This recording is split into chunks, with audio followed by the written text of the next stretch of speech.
Bring to us your poetry from inspiration sought. Come join us with your images, your verses, words, and thought. From here, we'll share your balladry with those who do not know it. This platform's here for you to show the world that you're the poet. Welcome to episode 64 of You're the Poet, the poetry podcast featuring you. I'm host Matt Burgio, and I'm here with co-host Phil Burgio. Phil, welcome. Happy to be here. Here at You're the Poet, our purpose is to share our love of poetry with the world and invite you to do the same.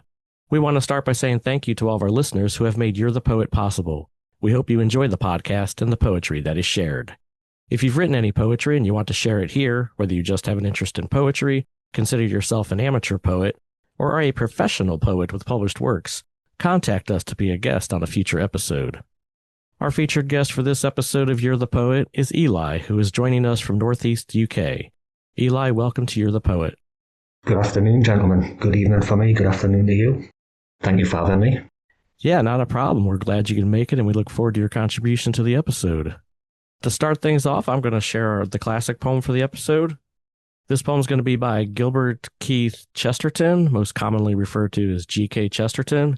He was an English Christian apologist and writer, born May 29, 1874, and he died on June 14, 1936. He's known for creating the fictional priest, Detective Father Brown, in that series.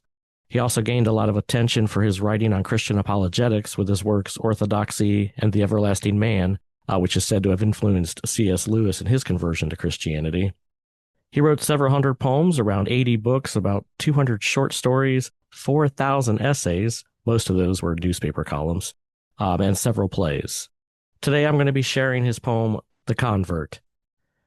After one moment when I bowed my head, and the whole world turned over and came upright, and I came out where the old road shone white, I walked the ways and heard what all men said, forest of tongues, like autumn leaves unshed, being not unlovable, but strange and light. Old riddles and new creeds, not in despite, but softly, as men smile about the dead.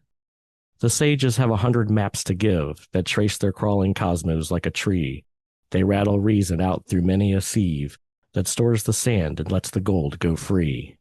And all these things are less than dust to me, because my name is Lazarus, and I live. G.K. Chesterton. Yeah, I've never really heard of Chesterton until now, but then I'm familiar with the Father Brown series, and I never put the two together. Yeah, I've not heard of him either, but I've heard of Father Brown. Yeah. So yeah, it's funny because I've heard of him, but I haven't heard of Father Brown until Phil mentioned it. I came across his work. I listened to some apologetics things, and occasionally they'll refer to something that Chesterton wrote or did. And that's my interest was piqued with him. And so I decided, well, I'll look him up and see if he wrote any poetry. And sure enough, he did. And just because he's done some work with his own conversion and things like that, I thought The Convert was a good poem to choose. Plus, it gets a little philosophical without being too preachy. I just kind of like how he kind of muses the things that people say, and everybody's got their maps, as he calls them, or all their creeds and things that they're trying to sell people and give to people. And I just like how he takes that sort of reflective approach to it all in the poem. I read this, I had to read it a few times. The first time I saw it, obviously the title, the first line, the name Lazarus, I kind of had this idea in my head that it was going to be a religious poem. It would have lost me, because I think something that religion doesn't need it's more writing. And that's how I felt. I was like, well, I don't want to be too religious sounding. Yeah, but I kind of read it again, and it could literally apply to anything, because from my point of view, it's about a guy who's putting his head down, he's opening his eyes to a new outlook or a new way of thinking. He's listening to everyone's forest of tongues, everyone's opinions, everyone's thoughts. The sages, wise men, I'm guessing, 100 maps to give, so they've got all this advice, but advice is okay, but he's lived it. Kind of. Does that make sense? Yeah, sure. So it kind of applies. It could be the Matrix, I view it as more of a philosophical poem than a religious poem. Yeah. I kind of think that's what Eli's getting at, that it's like he's contemplating and putting it all together in his own thing. It's not necessarily religious. It's the first thing that came to my head when I saw head bowed, convert, and the name Lazarus. As soon as I saw that, I just thought religion. Right. But on rereading it 2 or 3 more times, if, like I say, it could literally apply to anyone that's had their eyes open to a new experience. Not necessarily religion, could be anything. Definitely. That's the great thing about poetry, or good poetry in general. Thank you for the insight there. You just have to read between the lines, I think, don't you? Oh, yeah. Nice. All right, well, from here, we're going to turn it over to Phil to share his poem. I just have a couple of short haikus. Well, haikus are short to begin with. I love haikus. Yeah, me too. I don't have titles for these. Snow falls silently, blanketing the countryside. Peaceful solitude. Phil Burgio. I wrote that after 12 inches of snow here, and I'm looking outside and feeling relaxed, even though I know I wasn't going anywhere for a week and a half, but I did like that. You can feel it. Yeah. Because even I know, looking out the window, you see fresh snow, unspoiled, first thing in the morning. The first thing that comes to your mind is peace. Right. Peace and quiet. Peace and quiet, definitely. And because of the cold and snow, I like to put out my bird feeders. Yeah. Because I'm a birder. So here's the second one. No title. They come for the seeds. A bird is a survivor, braving the cold winds. Phil Burgio. Yeah. Yeah, we've had really cold weather here, and the birds are out there and thinking like, man, you should be flying south, but they don't. So I feed them and hope they're grateful. But again, reading between the lines, braving the cold wind, you do what you've got to do to get what you need. Right. Doesn't necessarily have to be birds. Right. Oh, yeah, that's true. Yeah, this was making me think of on my way to the studio here. You know, again, I only live up the street, so I also experienced that 12 inches of snow plus a little bit more a couple days later. And our street is cleared, and there was a little sparrow that was kind of jumping around that was looking like he was searching for some food. And so I had some biscuits in the house, and I ran back in, and I was like, tossed those out into the road thinking like, here, little guy, you're out here fighting for what you can find. And so I'll see if I can help him and give him a little bit of a biscuit. Yeah, the thing with haikus, you've got a short few lines, a few syllables to get your point across quickly. And that's what I love about them, because it's there in 3 lines. Right. Beginning, middle, and end. I absolutely love them. Oh, yeah. If you love them, if you haven't got a chance, or to our listening audience, check out episode 10. That was a haiku special where we invited all our guests to submit their take on a haiku. If you like the haiku, that might be an episode worth checking out. I'll give that a listen. All right. Well, from here, I'm going to share a poem for the episode. While we're talking about the snow and we're talking about birds, my poem kind of follows that same theme, that one intentionally. I was over here at the studio last week as we were doing some podcast stuff. And like Phil mentioned, he fills his feeders in the snow here. And I went to step outside, and as soon as I opened the door, there was just this explosion of birds off the feeder. And I was automatically inspired, and I was like, I have to write some of this down. So I just immediately had grabbed a pen and some paper and started writing some of the lines to this poem. This is called Feathered Fireworks. With a turn of the knob and a push of the door, the feeders exploded, every color did soar. The reds of the cardinals, the blues of the jays, a flurry of pigments as they burst different ways. The shine off the grackle, the sparkle of stars, and various flashings of spots, dots, and bars. It wasn't just colors, it was also the sound that the flock had erupted as it flew all around. The squawk of the mockingbird, the alarm of the dove, the chirping of finches from below and above. It was the flying of fluff, it was the seeds that were scattered, a menagerie of life in a whirl of chatter. It happened so quickly, a feathered firework blast, that stuck in my memory, though quickly it passed. Matthew Burgio. I like bird poems. I like that one.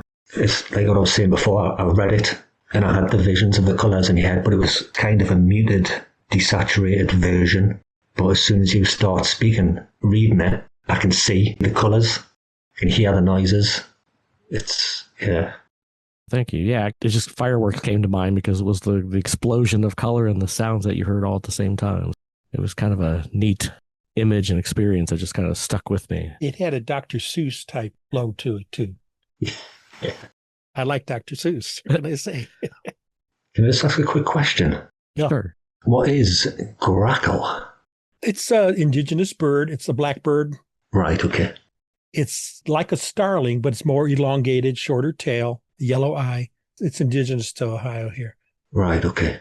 And as far as the shine off the grackle, when you catch them in the sunlight, they almost have this like iridescent greenish tint to them. Very pretty bird. If you catch them in the light. Yeah, it's one of the neat geographical things too is, sometimes we will talk about something or we'll hear about something from our guests that either we don't understand, whether it's scrumping or sometimes we'll mention a tree or a bird or something that's indigenous here that they're not aware of. I know, like when we were talking about the locust tree, somebody inquired about that. I think that was with Ryan Morgan. So that's kind of a neat concept when we're, sharing poetry across the pond. Yeah, well, every day is a school day. Truth. All right, well, from here, we're going to turn to our guest portion of the episode. Eli, you're the poet. Show us what you've got. I am the poet. So this one is, I guess, where it all started for me. It's called One-Way Ticket. I sold my life for a one-way ticket. I told no one I was chasing purpose. Truth is, I was running from the echo of the person I'd become. In this country, nothing knows me. The streets don't flinch when I pass. The language hits my ears like rain on a tin roof. I don't understand it, but it understands that I'm lost. I learn myself in fragments, ordering coffee with my hands, counting coins like prayers, watching my reflection blur in shop windows until it could be anyone. Freedom feels a lot like loneliness when no one is there to witness it. At night I walk until my legs forgive me. The city breathes differently here. Less apology, more insistence. I ask strangers for directions and end up telling them my story instead. They nod like they've heard it all before. Maybe they have. Maybe this is the oldest one. Some days I think meaning is a place, a mountain, a temple. Perfect view that will crack me open and explain everything. Other days I think it's smaller. Learning how to sit with myself without reaching for escape. Learning that starting over doesn't erase you, it introduces you. I dropped everything to find purpose and found myself carrying it anyway. In the way I keep going, in the way I stay curious, in the quiet courage of choosing the unknown and not turning back. Maybe meaning isn't something you discover. Maybe it's something you build while standing far from home, finally listening, finally still enough to hear your own footsteps and decide that they're worth following. Elias Kayne. Thank you for sharing. Good reflective poem there. Very emotional poem. Yeah. Very emotional. They are. Yeah, we've had those here before. I've done a couple myself, emotional. That's what I mean when I was talking about gravity. When they're just written down, it feels like there's no emotion. You don't get the emotion. You don't get the gravity of the situation. I feel like it's always better to hear, to listen. I agree. Some great lines in there that make you think. I like that. Learning that starting over doesn't erase you, it introduces you. Yeah. I thought that was a great reflective line there. Yeah. But a lot of good things there. I like that line about freedom. Yeah. A lot of good lines. It's just the whole concept. I like that concept of telling them your story, but maybe they've heard it like it's the oldest story out there, that there's this universal, we've all been going through something. Yeah. Just a lot of good stuff there. Very good poem there. Thank you. Appreciate that. You got another one for us? I certainly do. This one is called Missing Reflection. The mirror used to speak my name, return my smiles, my guilt, my shame. The silver friend that knew my face, each scar, each line it could retrace. But now it stares in vacant tone, as if the man I was is gone. The glass is clear, the light correct, yet somehow I am indirect. I lean in close to try and see what version still belongs to me. My eyes look back, but feel displaced, like someone else stands in my place. Did I dissolve in silent ways, in quiet hurts and hidden phrase? Did life erase me piece by piece, and call that loss a kind of peace? Still in the dark when light is thin, a faint shape forms beneath my skin. A ghost of me begins to show, a man I lost but used to know. So if my face should reappear, I meet his gaze and keep him near. For even fading truths confess, a missing man can still exist. Elias Kayne. All right, thank you. Good read. Good read. That flowed nice. Good structure. Good content, too. I like that poem. I don't often write ones that rhyme. I find it difficult. Well, I view it as like a puzzle. I like to rhyme poems. I've done free verse, too, but I like to rhyme. Like I said, it's like a puzzle for me. I can sit down and contemplate and think. But that was great. I enjoyed that. Thank you. I appreciate it.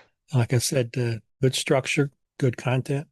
I always love a good, I was going to say mirror poem, but just a good self-reflecting poem. Yeah. Because I feel that it's something that not only the speaker in the poem is reflecting on as the author writes it or as the speaker goes through it, but I feel like it offers something to the listeners, to the readers, that it gets them thinking about their inner self and what they see in the mirror when they look in it. I always like a poem that speaks to that. Yeah, it was a particularly difficult one to write, that one, because you kind of have to admit everything that was there but now isn't, kind of. Right. But it's still something that you can't get tired of looking for again and hope that you find it eventually. I think it's good to get that out and reflect instead of just keeping it on a piece of paper. Yeah. You get it out and you share it too. It's good to share your emotions. Mm-hmm. Yeah, I agree. All right. Well, thank you for sharing that. Before we get to the third poem, I was going to ask you a little bit about your poetic journey. If you can tell us kind of how you got into writing or what inspires you. Yeah. I mean, that's a long story. How long have you got? We'll take the abridged version. Yeah, so it was, as Bob Ross said, a happy accident, I suppose. I went through a couple of years after my mother died where I was in quite a dark spot, and it kind of got to a point where I was just, it cannot go on. And that's what One Way Ticket is about. I literally sold everything I had, packed a backpack with some clothes and booked a ticket to India with absolutely zero plans. And I stayed there for about 8 months, just looking. I had seen all these things on TV and in documentaries about how happy people are there and yoga and all the mystical arts and things like that. And that's what I was looking for. I was looking for something that would help me get back to being me. And I was journaling. I was writing a diary every day, but it didn't read how I wanted it to read. And that's when I started writing verses. I had a thesaurus and I had a dictionary. I went and bought them because I am sad, I did this, I did that, isn't what I wanted. I needed another way of making it sound as heavy as it was. And that's where it started. That's my first poem was I bought a one-way ticket. And that was drafted up from about a week's worth of diary entries, really. Can I ask if you had any prior writing experience? No. The only poetry experience I had, I suppose, was obviously what I learned in school. Shakespeare, war poetry, Wordsworth, all the big hairs. Yeah. I was just going to say, I just asked that because you're saying that's the first poem you wrote. That's a great first poem. Don't let it fool you. It did not come easy. They never do. Like I say, I bought the thesaurus and I bought the dictionary. And I was just constantly cross-referencing what other words I could use for this, that, or the other, just to try and give it that bit of extra weight. Because I didn't want it to be just a diary. I needed it to be something else. A lot of them I wrote, and I've not looked at them till recently. And they bring back a lot of emotion. And I think that's the way these need to be read. They don't have the same impact on the page as they do when they're read. I didn't even consider myself a poet until someone said, "You're a poet?" And I was just, okay, I guess I am. Yeah, you are. Yeah, there's no big story behind it. It just is what it is. I think for a lot of us, that whole, am I a poet? That's one of those things that's not like, oh, hey, I went to school or I got hired as a job as a poet. We just, yeah, it's sort of just something that comes out of us, sometimes over time, sometimes through tragedy. But yeah, I think calling yourself a poet is interesting. It's always nice to hear other people say it. Yeah, I don't call myself a poet. Right. I feel it's kind of almost like imposter syndrome. Well, when you write poetry, you're a poet. Yeah, I appreciate that, yeah. You can't deny that. And if people call you a poet, accept it, appreciate it. I do. Well, I'm starting to. It's funny. I was about to say something about our guest, James Bryant, about he always says, well, he's not a poet, and he said, well, poets would know it, or if I was a poet, I would know it. He even started that Facebook group, Poets Know It, But then you mentioned imposter syndrome, and he wrote a poem about that he felt like, well, he's not a poet, he's this imposter, or he has imposter syndrome. That You do, because you hear the word poet, and my mind automatically goes to people like Shakespeare and Wordsworth, and people that have got books and have sold however many copies, or they're all published. That's where my mind goes when I hear the word poet. Yeah, me too. And 300 years of backing and fame to go with your publications and stuff, Yeah. So I'm right there with you. Like, it's this struggle that, like, poetry's always been a personal thing, that it's like, I don't think of myself as a poet out there. I'm just writing my feelings or what comes to mind or what inspires me. Yeah, it's a bit unfortunate that a lot of mine are quite dark and brooding. I would love to be able to write a happy one. I don't think I have any. I've got 370 odd, and I don't think there's one happy one in there. Well, I don't think Poe ever wrote a happy poem either. I think sometimes too, it depends on your phase of life. Sometimes there might be something that inspires you in the future that'll be happy. It depends. Yeah, that's true. These were all within a certain. Yeah, that your mother died and then you're going on a journey of self-discovery. I could see where that would produce poems that maybe aren't necessarily happy at the moment. Hey, you never know what the future will bring. Well, we shall see. Eli, got another one for us? I do. This one is called I Walk Alone. I walk alone where streetlights hum, through midnight's hollow steady drum. My shadow stitched of broken stone, the truest friend I've ever known. The crowd is loud by light of day, but I am miles and worlds away. A ghost among the living breath, a quiet rumour dressed in flesh. Each step I take, the echoes speak of promises I could not keep, of voices lost, of hearts outgrown, of you'll be fine in careless tone. The moon looks down but does not stay, it only lights the thinner way. No hand to hold, no hand alone, just borrowed time and skin and bone. Yet in this lonely endless roam, I learn the dark can feel like home. And though no path is ever shown, I still move forward, alone. Elias Kayne. All right, thank you. I like that. Kind of reminded me of a Robert Frost poem, but, and you said you have a problem with rhyming and all that. That was fantastic. Yeah, there's not many. The rhyming ones take the longest time to get right. Right. But it was good. I like that. Thank you. Another good poem that makes you think, and I know probably a lot of us, I know myself, I love that stanza, includes the second stanza about the crowd is loud by light of day, but I am miles and worlds away.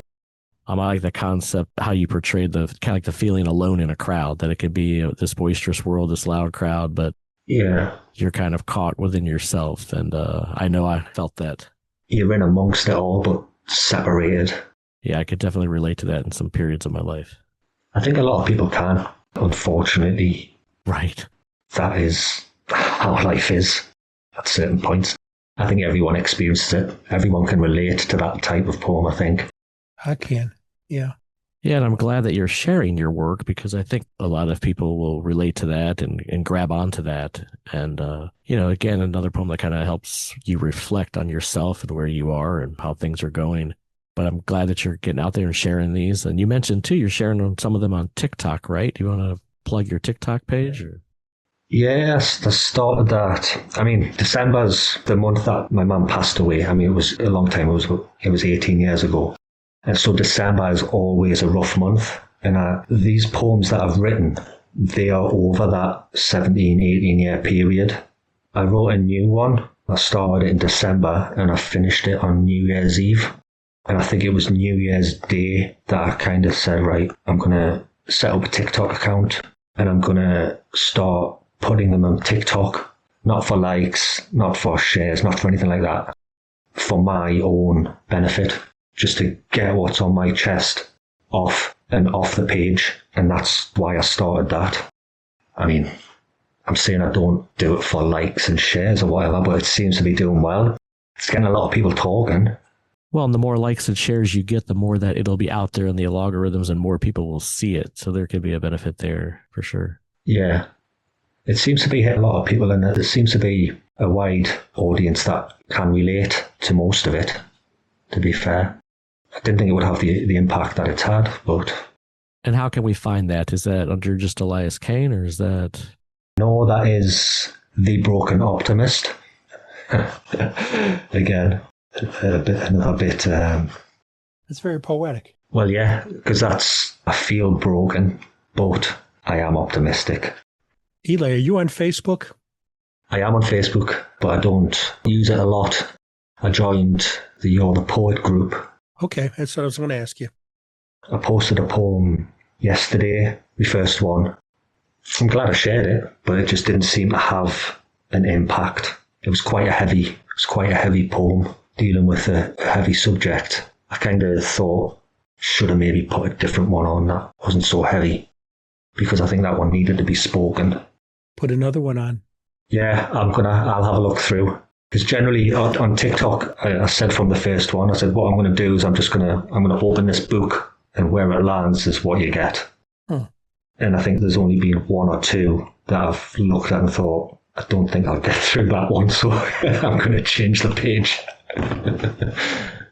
Nice. Well, I'm glad you're out there sharing it. I think that's important. Yeah, I think it's helping. We'll share a link to that TikTok page if people want to check that out. Oh, brilliant. I appreciate it. Well, before we wrap things up, is there anything else you want to say about poetry or your poetic journey? I am very new to poetry. It wasn't something that I actively sought out, but I've found in the past few weeks that it is now something I have more of an interest in. Even reading some of the stuff on your guys' Facebook page, that's what's got me sticking around Facebook at the moment.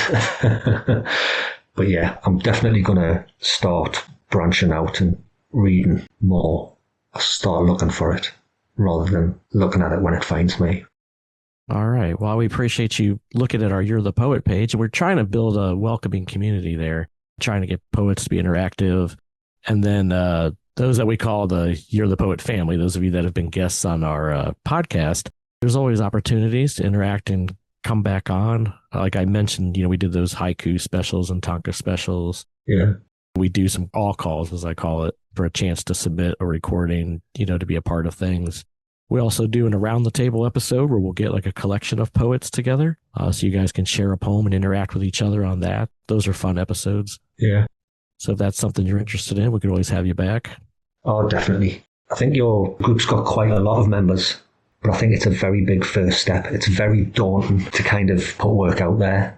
But I think once you do it once, it'll start flowing. So I hope the people in the group that are just watching and reading, just dig deep, get it out there. What's the worst that could happen? Definitely. We definitely appreciate that. All right, as we wrap things up, we want to let our listeners know that we're grateful that you've taken the time to tune in. We hope you're enjoying the poetry shared here, and if you haven't already, please subscribe to the podcast and share it with others. If you would like to support You're the Poet and what we're doing here, there are a couple of ways to help. You can find links on our website to our Buy Me a Coffee patron site, as well as our You're the Poet store, where you can buy You're the Poet merchandise and share your love of poetry with the world. Thank you for your support as we continue to grow. Please check out our website and various social media outlets to keep up to date with You're the Poet. You can find us on Facebook, Instagram, YouTube, and our website, you'rethepoet.com. Until next time, Phil, thanks for joining us. Anytime. Eli, thank you for being our guest. Thank you guys for having me. And thank you both. Goodbye.